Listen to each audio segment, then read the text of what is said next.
Right, I'm just going to try and explain exactly what the tank is that we've got. This is a typical IBC tank. They're all a standard size, everyone's exactly the same. It comes with a proper pallet base, like I said earlier on, for lifting. We'll get the helicopter strops under there so we can lift it for there.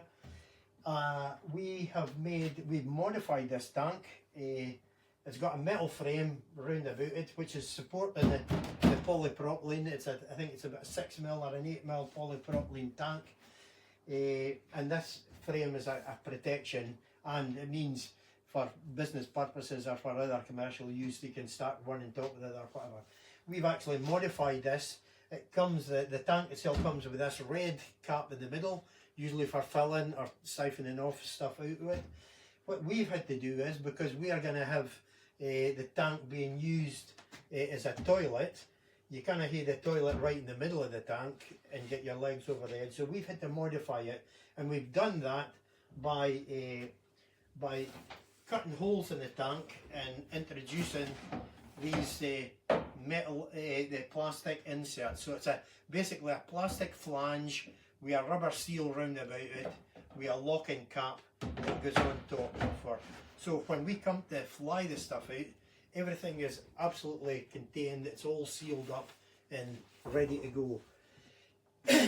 We've also been discussing options with helicopter company, how we could fly things out. There are special lifting gear you can get for flying IBC tanks offshore, and the oil rigs, they quite often use special lifting gear for that. But the helicopter company has come up with a solution for us.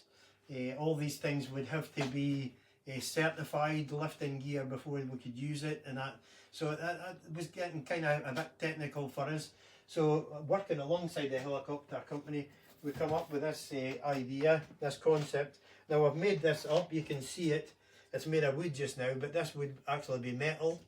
It would be made of steel, and this would sit on top of the tank like this here. And as you can see where it sits, it actually sits out with the tank.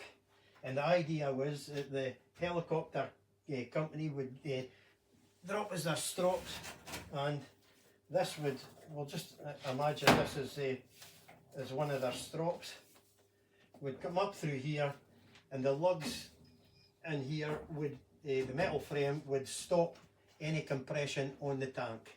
So that was a helicopter company and ourselves that have come up with that idea. So it's something relatively new and simple for us, how it works. And what did you have to do, Kenny, to incorporate the outflow into the tank? The outflow I'll just show you here. This is it coming out here. It's obviously got to be sealed before the helicopter, so it's got a cap on it.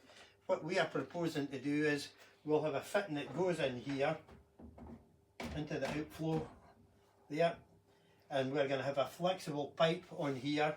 It'll come down and into a 4-inch pipe. It'll go into that crate soak away we showed you earlier on.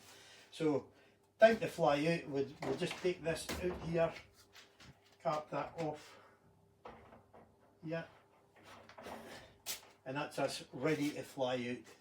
So that's that. I'll show you the other bit in just a second. I'll take this off and we'll show you how the toilet seat and how the whole thing kind of goes together.